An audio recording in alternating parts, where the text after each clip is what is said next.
കർത്താവിൽ പ്രിയരെ, ഈ പ്രഭാതത്തിലെ നമ്മുടെ ധ്യാനം ചെരുപ്പുകുത്തിയും അവൻ്റെ അതിഥികളും എന്ന കഥയെ അടിസ്ഥാനമാക്കിയാണ്. The Cobbler and his guests. Long ago, there lived in the city of Marseilles an old shoemaker, loved and honored by all his neighbors, who affectionately called him Father Martin. One Christmas Eve, he sat alone in his little shop, reading of the visit of the wise men to the infant Jesus, and of the gifts they brought. He said to himself, if tomorrow were the first Christmas, and if Jesus were to be born in Marseilles this night, I know what I would give him. He arose and took from a shelf 2 little shoes of softest snow-white leather with bright silver buckles. I would give him these, my finest work. How pleased his mother would be. But I am a foolish old man, he thought, smiling. The master has no need for my poor gifts. Replacing the shoes, he blew out the candle and retired to rest. Hardly had he closed his eyes, it seemed, when he heard a voice call his name. Martin, you have longed to see me. Tomorrow I shall pass by your window. If you see me and bid me enter, I shall be your guest and sit at your table.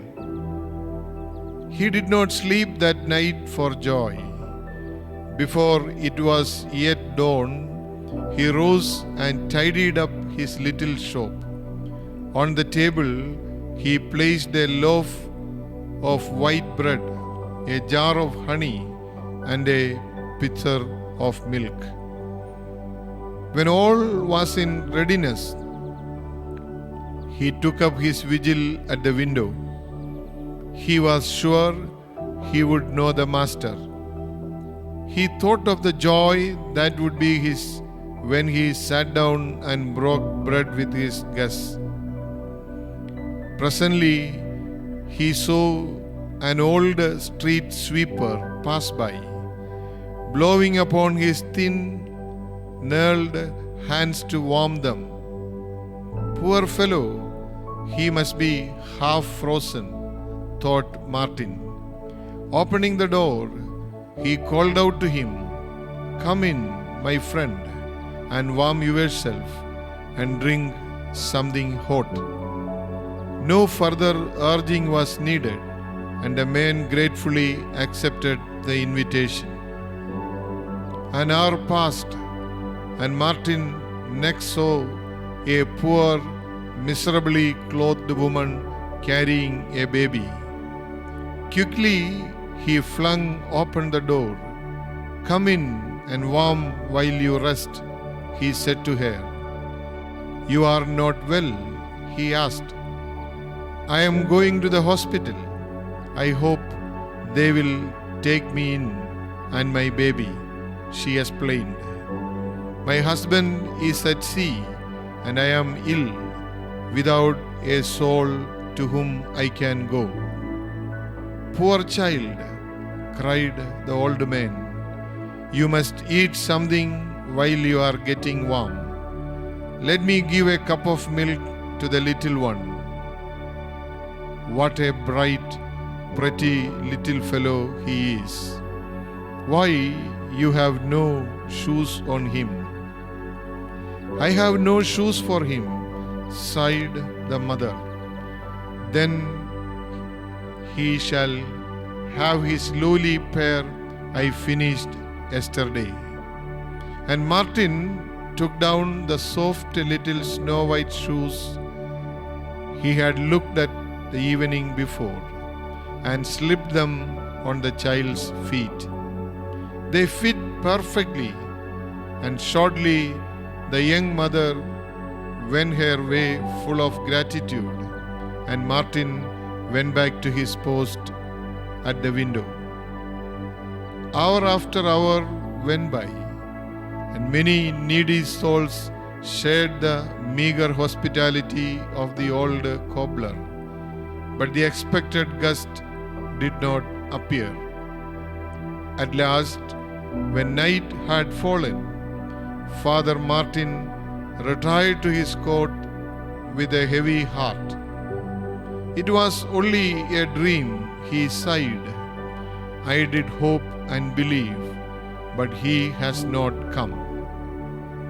Suddenly, so it seemed to his weary eyes, the room was flooded with a glorious light, and to the cobbler's astonished vision, there appeared before him, one by one, the poor street sweeper, the sick mother and her baby, and all the people whom he had aided during the day. Each one smiled at him and asked, "Have you not seen me? Did I not sit at your table?" and vanished. Then softly, out of the silence, he heard again that gentle voice, repeating the old familiar words, "For I was hungry, and you gave me food. I was thirsty, and you gave me something to drink. I was a stranger, and you welcomed me. I was naked, and you gave me clothing. I was sick, and you took care of me. I was in prison, and you visited me." And the king will answer them, "Truly, I tell you, just as you did it to one of the least of these brothers and sisters of mine, you did it to me." Matthew 25:35-40. ചെരുപ്പുകുത്തിയും അവൻ്റെ അതിഥികളും. വളരെ വർഷങ്ങൾക്ക് മുൻപ് മാർസല്ലി എന്ന ഒരു സ്ഥലത്ത് പ്രായം ചെന്ന ഒരു ചെരുപ്പുകുത്തി ജീവിച്ചിരുന്നു.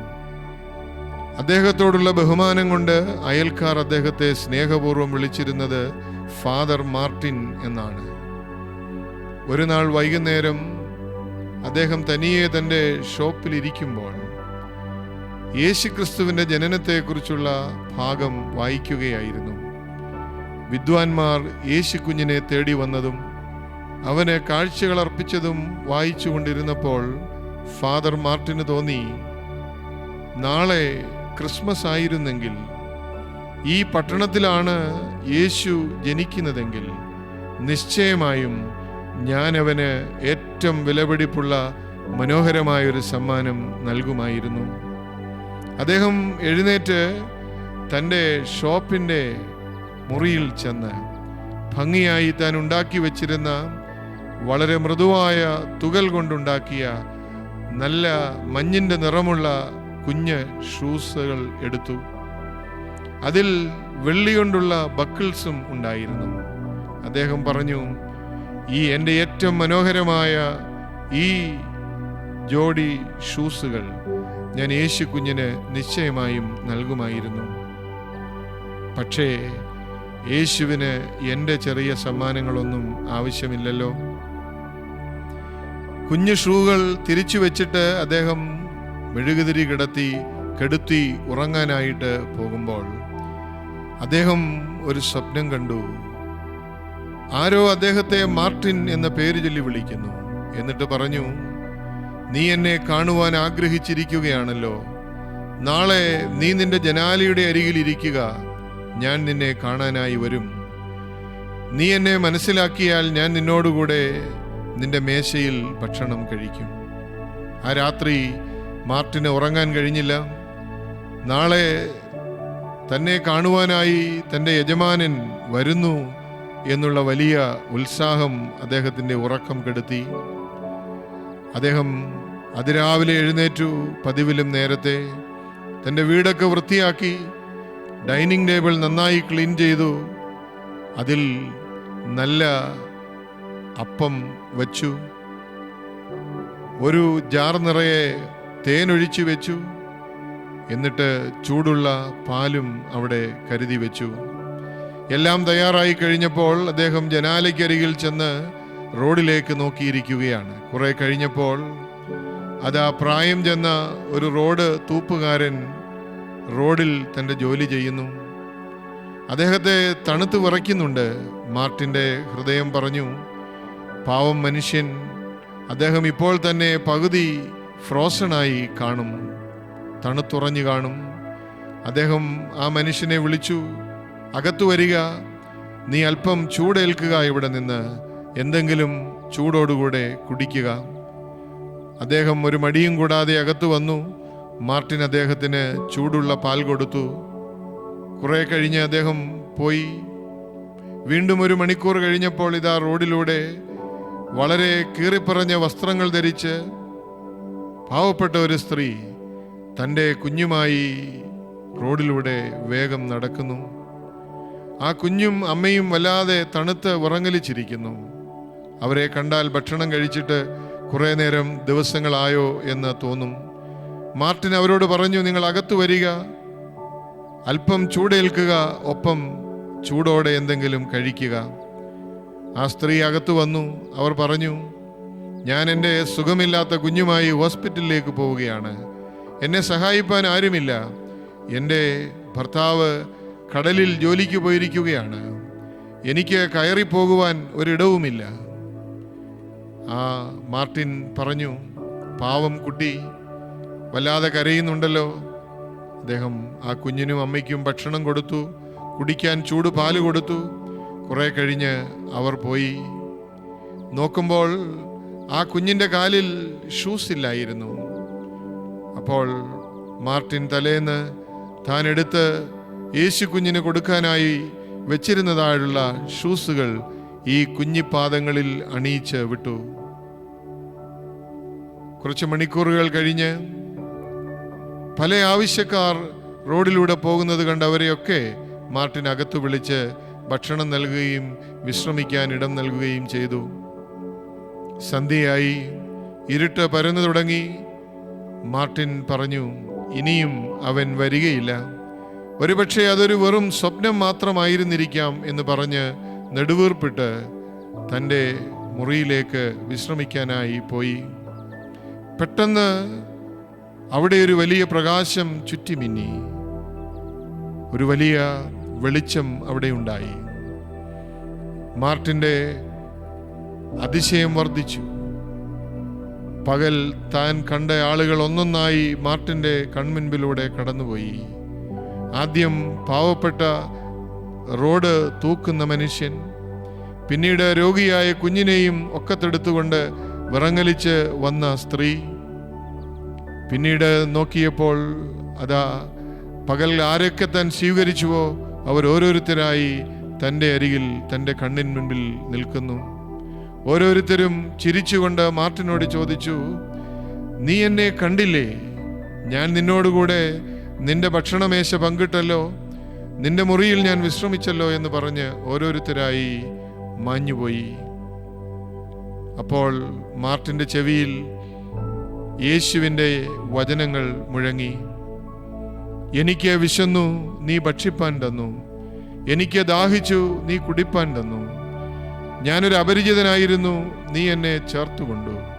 ഞാൻ നഗ്നനായിരുന്നു, നീ എനിക്ക് ഉടുപ്പാൻ തന്നു. ഞാൻ രോഗിയായിരുന്നു, നീ എന്നെ ശുശ്രൂഷിച്ചു. ഞാൻ തടവിലായിരുന്നു, നീ എന്നെ വന്നു കണ്ടു. ഈ ചെറിയവരിൽ ഒരുത്തന് നീ ചെയ്തിടത്തോളം എനിക്കാകുന്നു ചെയ്തത് എന്ന ക്രിസ്തുവിൻ്റെ വചനം മാർട്ടിൻ്റെ ചെവിയിൽ മുഴങ്ങി. അപ്പോൾ മാർട്ടിന് മനസ്സിലായി, പകൽ റോഡ് തൂപ്പുകാരൻ്റെ വേഷത്തിലും കുഞ്ഞിനെയും ഒക്കത്തെടുത്ത് നിർവാഹമില്ലാതെ റോഡിലൂടെ നടക്കുന്ന ആ സ്ത്രീയുടെ രൂപത്തിലും കാലിൽ അണിയുവാൻ ചെരുപ്പില്ലാതെ ആ സ്ത്രീയുടെ ഒക്കത്തിരുന്ന കുഞ്ഞിൻ്റെ രൂപത്തിലുമൊക്കെ തന്നെ സന്ദർശിച്ചത് ക്രിസ്തുവായിരുന്നുവെന്ന്. പ്രിയപ്പെട്ടവരെ, വീണ്ടും ഒരു ക്രിസ്മസ് ആഘോഷത്തിനായി മണി മുഴങ്ങിയിരിക്കുന്നു. നാം ഓരോരുത്തരും ക്രിസ്മസിൻ്റെ ആഘോഷത്തിനു വേണ്ടി എത്രയോ കാര്യങ്ങളാണ് പ്ലാൻ ചെയ്തു വെച്ചിട്ടുള്ളത്. നമ്മുടെ പ്ലാനുകളിലും പദ്ധതികളിലും സമൂഹത്തിൽ തള്ളപ്പെട്ടവരും ഒറ്റപ്പെട്ടവരും വേദനിക്കുന്നവരും ഉണ്ടോ? മരുന്ന് വാങ്ങാൻ പണമില്ലാത്ത കുഞ്ഞുമായി നടന്നു നീങ്ങുന്ന അമ്മമാർ നമ്മുടെ പദ്ധതിയിലുണ്ടോ? നമ്മുടെ ക്രിസ്മസ് ആഘോഷത്തിലുണ്ടോ? പുതയ്ക്കുവാൻ നല്ലൊരു പുതപ്പില്ലാത്ത ആളുകൾ, ധരിക്കുവാൻ നല്ലൊരു വസ്ത്രമില്ലാത്ത ആളുകൾ നമ്മുടെ ക്രിസ്മസ് ആഘോഷത്തിൻ്റെ ലിസ്റ്റിൽ ഉൾപ്പെട്ടിട്ടുണ്ടോ? ക്രിസ്തു നമ്മോട് നമ്മുടെ ആഘോഷങ്ങളെ നോക്കി പറയുന്നു, എൻ്റെ ഈ ഏറ്റവും ചെറിയവരിൽ ഒരുത്തന് നീ ചെയ്തിടത്തോളം എല്ലാം എനിക്കാകുന്നു ചെയ്തതെന്ന്. അതുകൊണ്ട് ആരും പരിഗണിക്കാത്ത, ആരും തിരിച്ചറിയാത്ത, ആരും മനസ്സിലാക്കാത്ത ചില ആവശ്യക്കാരെ തേടിയിറങ്ങുന്ന ഒരു അനുഭവം ഈ ക്രിസ്മസിൽ നമുക്ക് ഉണ്ടാവട്ടെ. നമ്മുടെ ആഘോഷങ്ങളുടെ ലിസ്റ്റിൽ, നമ്മുടെ സമ്മാനങ്ങൾ നൽകേണ്ടവരുടെ ലിസ്റ്റിൽ ആരുമില്ലാത്തവരും ഇടം പിടിക്കട്ടെ. അങ്ങനെ വരുമ്പോൾ നമ്മുടെ ക്രിസ്മസ് നിശ്ചയമായും അനുഗ്രഹിക്കപ്പെട്ട ഒന്നായിത്തീരും. അത്തരത്തിൽ അനുഗ്രഹിക്കപ്പെട്ട ഒരു ക്രിസ്മസ് കൊണ്ടാടുവാൻ ദൈവം നമ്മെ എല്ലാവരെയും സഹായിക്കട്ടെ. ആമേൻ.